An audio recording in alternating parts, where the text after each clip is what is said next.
All right, today we read about the autopsy. Now remember, an autopsy is when a doctor goes in to a dead body and tries to figure out why the person died. And in this case, we're trying to figure out why Henry the hippo died.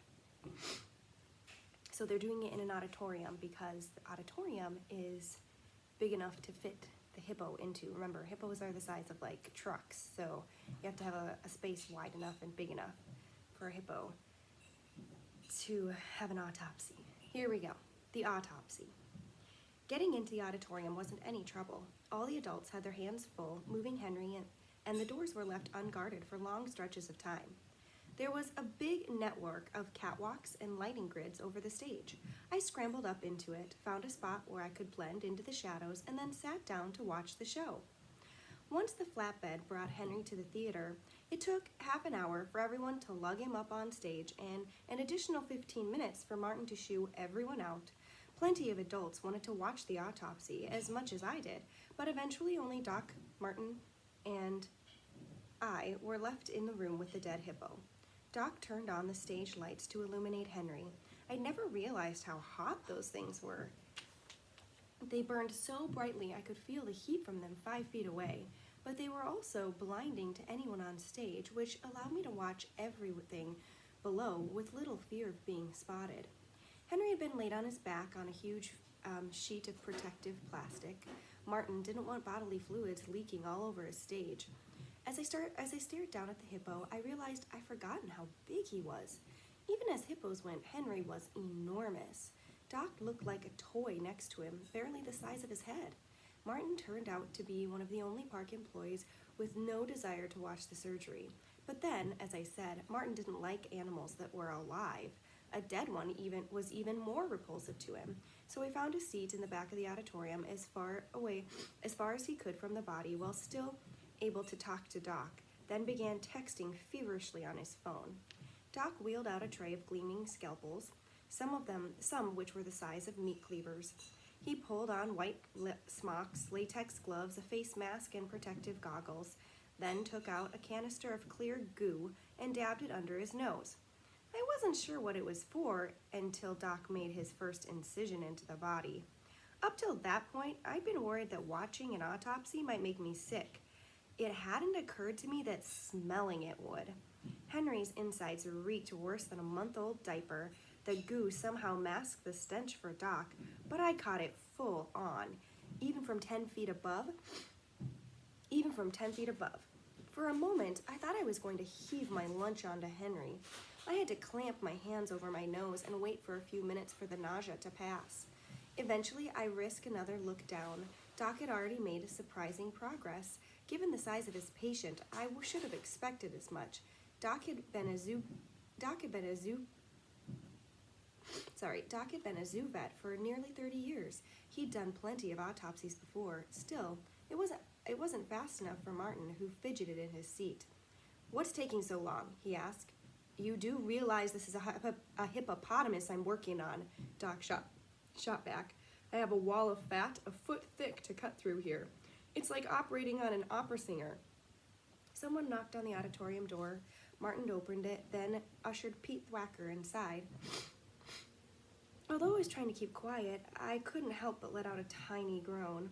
As the head of public relations at Fun Jungle, Pete's job mainly appeared to be to look good on TV. He was handsome, all the women said, and he knew it. He had blonde hair with so much product in it that it wouldn't budge in a tornado, and teeth so white that a full smile could blind you. He always wore expensive suits and rarely passed a shiny surface without checking his own reflection in it. It was a joke that he worked for Fun Jungle, though. He'd been transferred from a detergent company J.J. McCracken owned. I guess he'd done a good job there, but that didn't mean he was prepared to work at a zoo. He knew less about animals than anyone I'd ever met, and was constantly making boneheaded statements. Only 2 days before, during a press conference, he'd said the gorillas were monkeys, so I'd corrected him, telling everyone that gorillas are apes.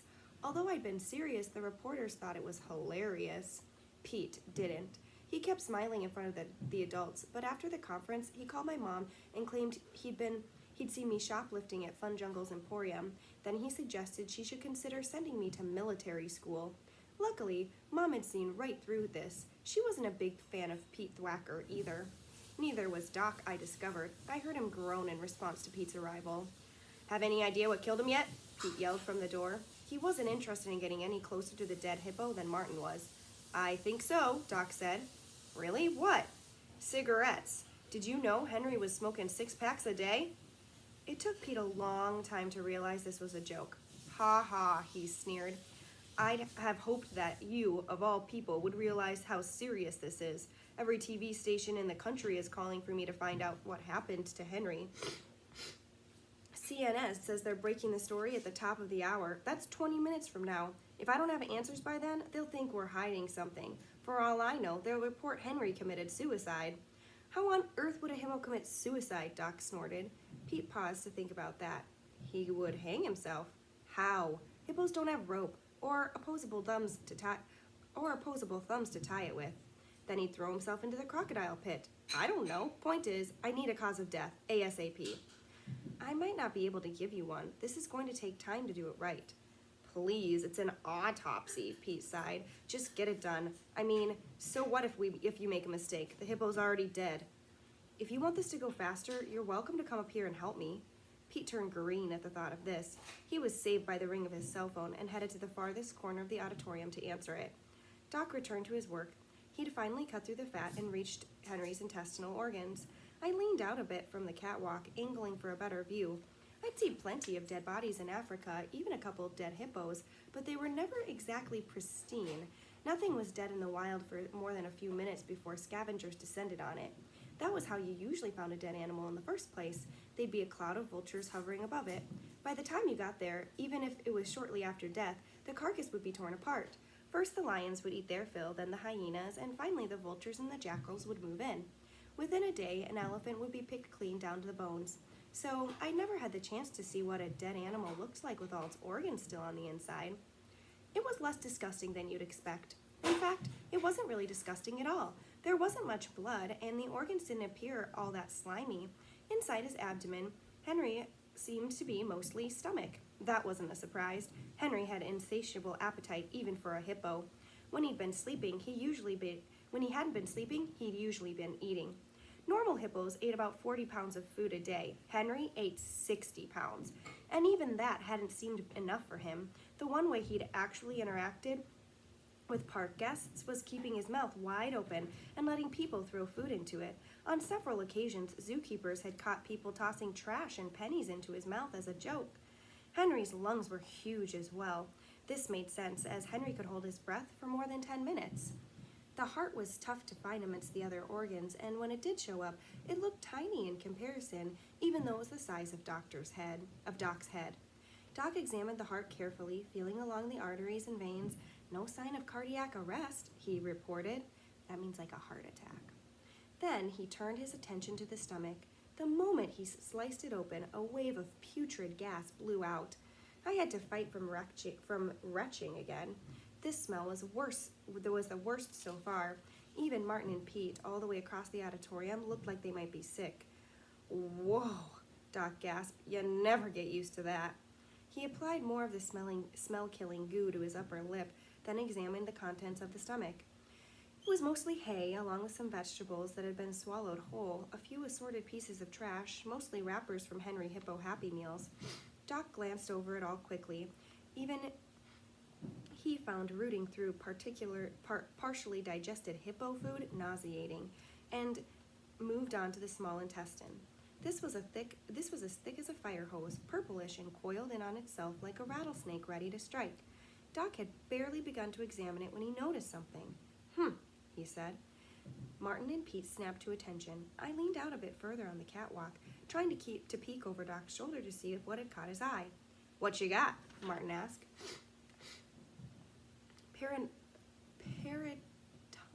Peritonitis, Doc answered.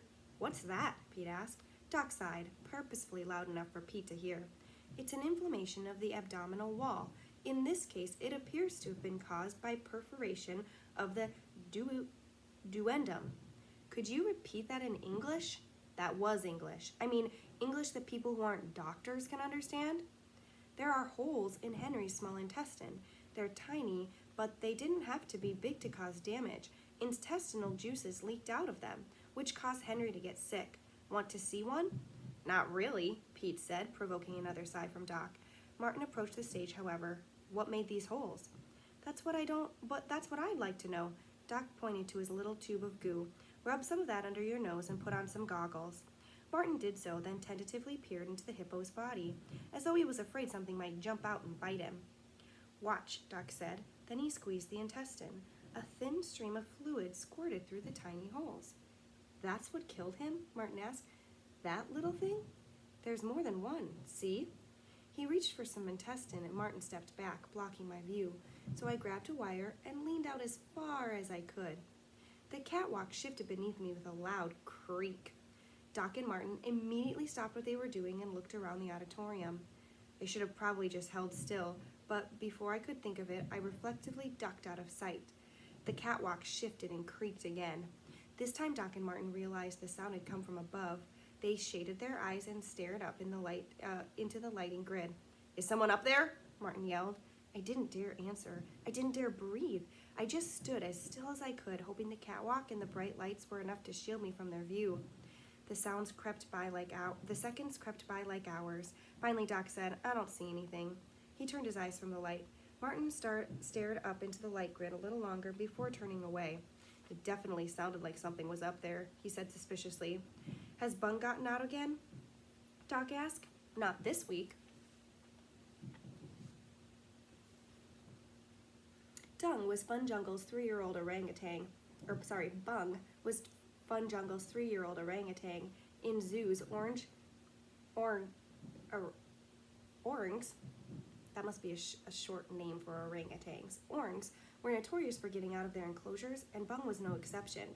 He'd already escaped twice, though never during visitor hours. Luckily, he'd been quite easy to find both times, as he had a terrible sweet tooth and gotten directly to the ice cream stand near Monkey Mountain. The second time, he'd broken into the freezer and consumed 5 gallons of Rocky Road before his keepers could pry him away. Probably just a raccoon, then, Doc said. They'd been getting into the vents at the hospital, too. He returned his attention to Henry. I wanted to see what was going on, but I was afraid to take any more chances. I stayed put on the catwalk, scared to move a muscle, which meant I couldn't see the autopsy worth anything. I could still hear everyone loud as clear, though. Look, Doc said, examining the intestine. There's another hole, and another, and another. And another over there, Martin added. It's getting close to time for the news, Pete called out. Do we have an official cause of death? This peritonitis, Martin corrected. Maybe not, Doc said. What are you talking about? Martin sounded annoyed. It's obviously peritonitis. You said so yourself. I mean, there might be something else going on here. There were 5 holes in only 2 inches of intestine. That's not normal. But look, here's 2 more. So the hippo's got crummy intestines? Pete said. What's the big deal? The big deal is, I don't think anything natural would have perforated his intestines like this. A moment passed, then Martin grasped what Doc was saying. You mean, you think somebody did this to Henry? Maybe, Doc replied. How? That'd be easy. You just have to take something small with a lot of sharp points.